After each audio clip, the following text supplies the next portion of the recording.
Welcome to the podcast Exposing Obesity Incorporated. I'm Reagan Chastain. And I'm Louise Adams, and we are exposing the scandalous underbelly of the weight loss industry. We are so excited about this podcast and so thrilled that you are here. And in season 1, we're going to set the scene behind the scenes of what the weight loss industry is doing to infiltrate and manipulate healthcare, public health, and even governments around the world. Now, I started looking into the research around weight and health over 20 years ago, looking for myself. I was trying to find the best diet, the diet that had the highest success rate. And I was shocked after doing a full literature review that there wasn't a single study where more than a tiny fraction of people were actually experiencing anything that would resemble sustained weight loss. And that is what took me down this now 20-year rabbit hole of understanding the research around weight and health and the ways that the weight loss industry has been systematically manipulating that research and the healthcare system to create endless profits over actual people.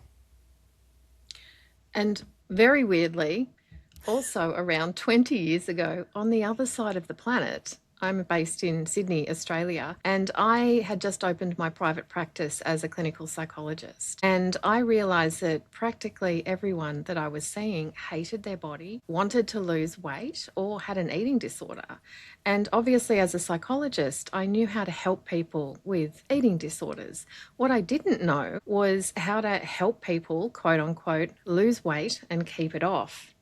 Having just endured my probably 4th or 5th consecutive diet and regain cycle myself, I also went down a research rabbit hole, did a full literature review, just asking that question, what is the most effective way of losing weight without, of course, causing an eating disorder or worsening body image? And I was shocked, just to my core, like Reagan, to find that the overwhelming body of evidence for 70 plus years had all convincingly shown the same thing. Weight loss diets all, quote unquote, work in the really short term, but then people regain the weight, and over time, weight cycling happens. And as I kept reading this research literature, something, I guess I was quite optimistic, naive, perhaps, because my belief in science is just so strong and fierce. So I thought, well, if people understand that weight loss doesn't work, why is the diet industry thriving? And sort of that set me up really to be a little bit of a weight loss industry critic. And of course, here we are today,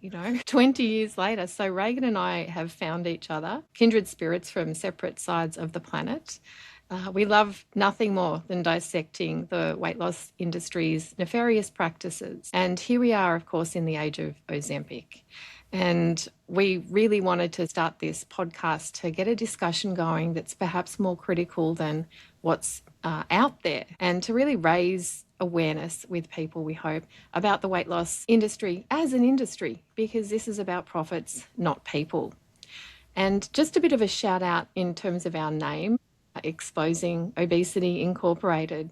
There was a wonderful book written in 2001 by Alicia Mundy called Dispensing with the Truth, which really highlighted the disastrous impact of the fen-phen catastrophe in the 1990s. So in that book, Alicia coined the term Obesity Inc., where she's describing the network of obesity researchers, weight loss companies, pharmaceutical companies as kind of a nefarious community aimed not so much at exposing the truth about the relationship between weight and health and helping people to live long and happy lives, but really protecting the profits of the pharmaceutical weight loss industry. So big shout out to Alicia Mundy for the phrase Obesity Inc. We love it so much. We decided to use it in our title here, Exposing Obesity Incorporated. And so Louise and I are both fat activists and weight inclusive advocates. And so the use of the term, quote, obesity is complicated, and we want to acknowledge that. We wish we could forget about this word. But the reality is that the construct of, quote, obesity, which was created by the weight loss industry, is in fact the foundation on which they're building this ever expanding profit base. And so in this podcast, we're going to look at how the construct of quote obesity was created, how it's being actively manipulated by the weight loss industry to create profits at the expense of fat people's physical and mental health and our very lives. And that's why we called the podcast Exposing Obesity Incorporated. We think it's critical that we call this out. Still, we know it's a word that's stigmatizing and that is the root of harm.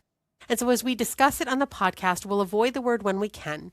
And when we can't, we'll either use quote obesity or we'll use Louise's brilliant invention, oh, pleasity, with the eye roll always implied. Absolutely, always an eye roll. So pleasity. One of the things we really want to encourage here at Exposing Obesity Incorporated is a lot of feedback and encouragement and communication from our listeners. So if you have a scandalous piece of gossip from the inner workings of Obesity Incorporated, we want you to get in contact with us and share it so that we can bring it up here on the show.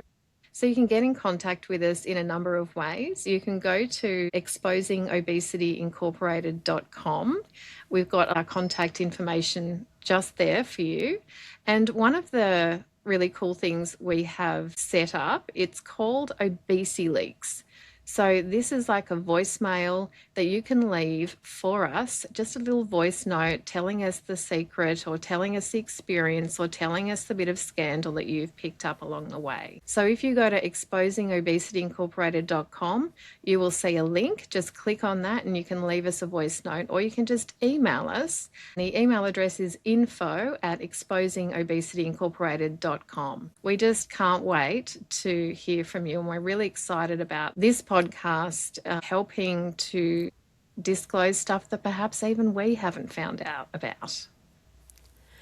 All right, thanks for being here, and we'll see you in episode 1.